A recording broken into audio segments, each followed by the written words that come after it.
ID கம்பெனில வேலை பார்க்கிற பலரும் தாவேகாவிற்கு சென்னையில் வாக்களித்திருக்கிறார்கள். இவன் எவனாவது சோத்துல முன்னாடி தட்டுல சோறு போட்டு உட்கார்ந்துருப்பான், அந்த சோத்தை சாப்பிடுறாங்க, அந்த சோறுல உப்பு போட்டு சாப்பிடுறாங்க, அந்த சோறு திராவிட முன்னேற்ற கழகம் அவனுக்கு தந்த சோறு. என்ன பார்பிக்யூ ஸ்மெல் வருது? பார்பிக்யூ ஸ்மெல் வரல?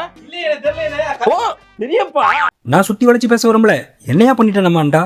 என்ன பண்ணிட்டான்? ஏதோ ஒரு வீடியோவை ராங்கா போட்டிருக்கான், அதுக்கு 4 டிஸ்லைக்கு 4 கமெண்ட்டை போட்டு விட்டுற வேண்டியதானே? அதானே என் உலக வழக்கம். அதை விட்டுட்டு தமிழ்நாட்டோட டாப் யூடியூபர்ல இருந்து சைல்டு யூடியூபர் வரைக்கும் போட்டு தோதோன்னு தோச்சிருக்கீங்க. அது மட்டும் இல்லாம சேனலே இல்லாதவன கூட இவனை வச்சு ட்ரோல் வீடியோ போட்டு ஃபேமஸ் ஆக்கிருக்கீங்க. வேணாம், போதும், இதோட நிறுத்திக்கிறோம். என்னடா நிறுத்தது? இன்னும் ஆரம்பிக்கவே இல்ல. ஆனா உண்மையிலே அடி வாங்குறதுக்கு அளவெடுத்து செஞ்ச பீஸ்னா அது நம்ம அண்டா தான். தேர்தல் முடிகிற வரைக்கும் டிஎம்கே தான் 200 ஸ்வைப்பு, அதிமுக படுத்துரும், விஜய்லாம் ஒரு ஆளான்னு பேசிட்டு இப்ப எக்ஸிட் போல் கருத்துக்கள் வர வர மனுஷன் பாவம் சூசைட் ரீசெட் பண்ணி வர போலயே. வீட்டுல கும்பலையா கூட இவ்வளவு அழுக மாட்டாளுங்க, ஆனா நீ இந்த ஆளே அழுகிறியடா. மறுபடியும் அந்த வீடியோவை நல்லா கவனிங்க. சோத்தை சாப்பிடுறாங்க, அந்த சோறுல உப்பு போட்டு சாப்பிடுறாங்க, அந்த சோறு திராவிட முன்னேற்ற கழகம் அவனுக்கு தந்த சோறு. எப்படி நாங்க சாப்பிடறதுக்கு காரணம் திமுக. சரி, அப்ப நீ தினமும் சாப்பிடுறிய பீஸா, அதுக்கு யார் காரணம்?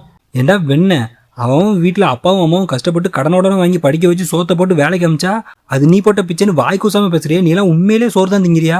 இல்ல சத்தியமா சந்தேகமா இருக்கு, அதான் கேக்குறோம். ஐடி கம்பெனி கொண்டு வந்தது திமுகவா? அதனாலதான் ஐடி கம்பெனில எல்லாரும் வேலை பார்த்து சம்பாதிக்கிறோமா? லூசாடா நீ, முட்டாள் மாதிரி பேசுற. Demand creates all the things. தமிழ்நாட்டில் ஐடி செக்டருக்கான எம்ப்ளாயிஸ் சீப் சேலரியில மாசம் முன்ன கிடைப்பாங்க. அதனால எல்லா கம்பெனியும் நேச்சுரலாவே உள்ள வந்தாங்க. அப்படி பார்த்தாலுமே நம்மளை விட பெங்களூர், மகாராஷ்டிரா, புனேன்னு எல்லாரும் டாப்ல தானே இருக்காங்க. அங்கெல்லாம் எந்த கருணாநிதி ஐடி பார்க் கொண்டு வந்தாரு? சும்மா பேசணும்னு என்னத்தையாவது பேச வேண்டியது. உனக்கு என்ன வரும்? நல்லா திமுகவுக்கு சொம்பு அடிச்சு பேச வரும். அதுல நம்மளை மீறி எவனாவது பேசணும்னா அவனை ஆளை கூட்டிட்டு வந்து அடிக்க வரும். ஆமா, ஆளை கூட்டிட்டு வந்து அடிக்க வரும்னு சொன்னதான் ஞாபகம் வருது. துறைமுகம் தொகுதியில் உங்க ஐயா சேகர் பாபுக்கும் டிவிகே பாய்ஸ்க்கும் நடந்த சண்டையில உங்க ஐயாவுக்கு மண்டையில டபுள் கூட்டு விழுந்துட்டாங்க. உண்மையாவா? வயசாயிருச்சுன்னா வயசுக்கு தக்கன்னு நடக்க சொல்லுங்கய்யா. தேவையில்லாம சின்ன பையன்டெல்லாம் போய் ஏன் பண்ணிட்டு இருக்காரு? இப்ப அது யாருக்கு சிங்கம்? சரி, நம்ம விஷயத்துக்கு வருவோம். அந்த மாடுலேஷனை பாத்தீங்களா? நீ தட்டில் போடுறியே சோறு. இவனுக்கு காலங்காலமா பண்ற அரசியலே இதான். நீ கோயிலுக்குள்ள போனதுக்கு காரணம் நான் தான், நீ படிக்கிறதுக்கு காரணம் நான் தான், நீ இட்லி சாப்பிட காரணம் நான் தான், நீ ஜட்டி போட காரணம் நான் தான், எல்லாத்துக்கும் கிரெடிட் எடுத்துக்குவானுங்க.